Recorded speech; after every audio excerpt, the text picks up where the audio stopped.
Hey, we're going to read this book called Dr. DeSoto by William Steig. It's about a dentist who's a mouse. So you can see he's really little, and this is a fox, and the fox is going to be an important part of the story. And I just gave myself a paper cut. Dr. DeSoto. Can you see the picture okay, Claire?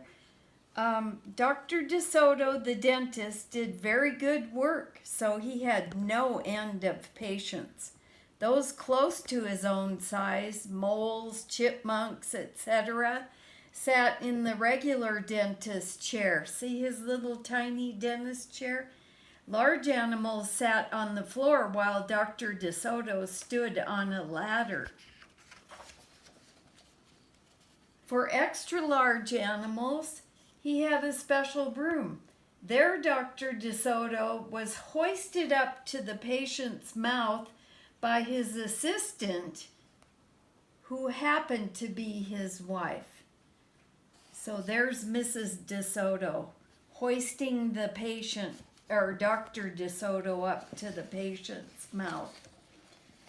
Dr. DeSoto was especially popular with big animals. He was able to work inside their mouths, wearing rubbers to keep his feet dry, and his fingers were so delicate and his drill so dainty they could hardly feel any pain.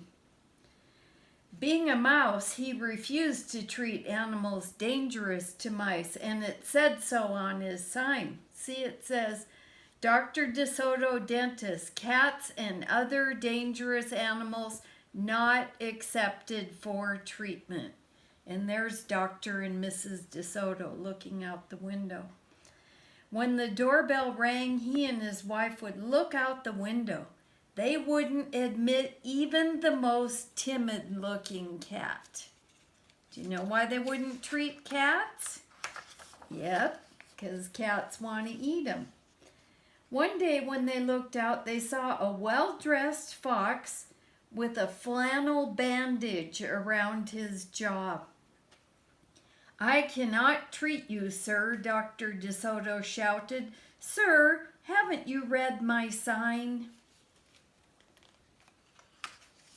Please, the fox wailed, have mercy, I'm suffering. And he wept so bitterly it was pitiful to see. Just a moment, said Dr. DeSoto. That poor fox, he whispered to his wife. What shall we do? Let's risk it, said Mrs. DeSoto. She pressed the buzzer and let the fox in. Uh-oh. I wonder what's going to happen. He was up the stairs in a flash. Bless your little hearts, he cried, falling to his knees. I beg you, do something. My tooth is killing me. Sit on the floor, sir, said Dr. DeSoto, and remove the bandage, please. See, he's washing his hands. Dr. DeSoto climbed up the ladder and bravely entered the fox's mouth. Whew, wow, he gasped. The fox had a rotten bicuspid. See, there it is, rotten tooth, and unusually bad breath. This tooth will have to come out, Dr. DeSoto announced, but we can make you a new one. Just stop the pain, whimpered the fox, wiping some tears away. Despite his misery, he realized he had a tasty little morsel in his mouth, and his jaw began to quiver. Keep open, yelled Dr. DeSoto. Wide open, yelled his wife. I'm giving you gas now, said Dr. DeSoto. You won't feel a thing when I yank that tooth. Soon the fox was in dreamland. Yummy, he mumbled. How I love them raw, with just a pinch of salt and a dry white wine. They could guess what he was dreaming about. Mrs. DeSoto handed her husband a pole to keep the fox's mouth open. So they put a pole there so he couldn't accidentally bite down. Dr. DeSoto fastened his extractor to the bad tooth. Then he and his wife began turning the winch. Finally, with a sucking sound, the tooth popped out and hung swaying in the air.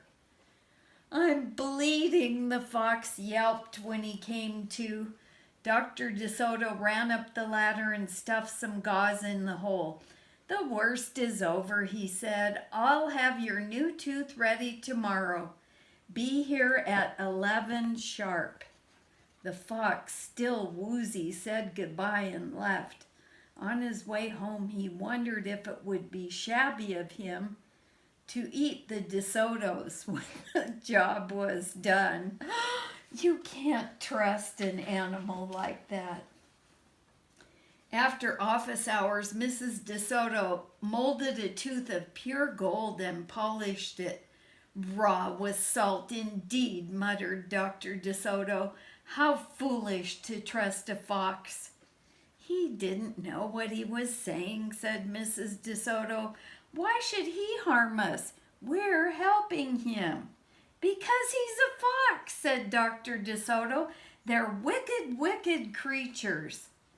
That night the DeSotos lay awake worrying. "Should we let him in tomorrow?" Mrs. DeSoto wondered. "Once I start a job," the dentist said firmly, "I finish it. My father was the same way."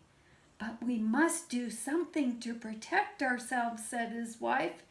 They talked and talked until they formed a plan. "I think it will work," said Dr. DeSoto. A minute later, he was snoring.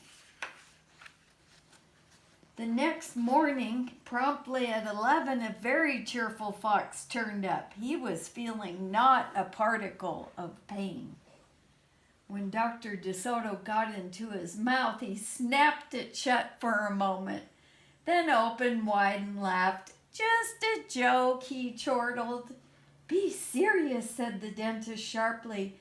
"We have work to do." His wife was lugging the heavy tooth up the ladder. "Oh, I love it," exclaimed the fox. "It's just beautiful." Dr. DeSoto set the gold tooth in the socket and hooked it up to the teeth on both sides. The fox caressed the new tooth with his tongue. "My, it feels good," he thought. "I really shouldn't eat them. On the other hand, how can I resist?" "We're not finished," said Dr. DeSoto, holding up a large jug. "I have here," look, a large jug. It's so tiny. "I have here a remarkable preparation developed only recently by my wife and me. With just one application, you can be rid of toothaches forever. How would you like to be the first one to receive this unique treatment?" "I certainly would," the fox declared. "I'd be honored." He hated any kind of personal pain. "You will never have to see us again," said Dr. DeSoto. I love this next line. "No one will see you again," said the fox to himself. He had definitely made up his mind to eat them with the help of his brand new tooth. Dr. DeSoto stepped into the fox's mouth with a bucket of secret formula and proceeded to paint all the teeth. He hummed as he worked. Mrs. DeSoto stood by on the ladder, pointing out spots he had missed. The fox looked very happy. When the dentist was done, he stepped out. "Now close your jaws tight," he said, "and keep them closed for a full minute." The fox did as he was told. Then he tried to open his mouth, but his teeth were stuck together. "Excuse me, I should have mentioned," said Dr. DeSoto. "You won't be able to open your mouth for a day or two." The secret formula must first permeate the dentine. But don't worry, no pain ever again. The fox was stunned. He stared at Dr. DeSoto, then at his wife. They smiled and waited. All he could say was, "Frankleberry mush," through his clenched teeth, and get up and leave. He tried to do so with dignity. Then he stumbled down the stairs in a daze. Dr. DeSoto and his assistant had outfoxed the fox. They kissed each other and took the rest of the day off. That is my favorite book ever. Did you like it?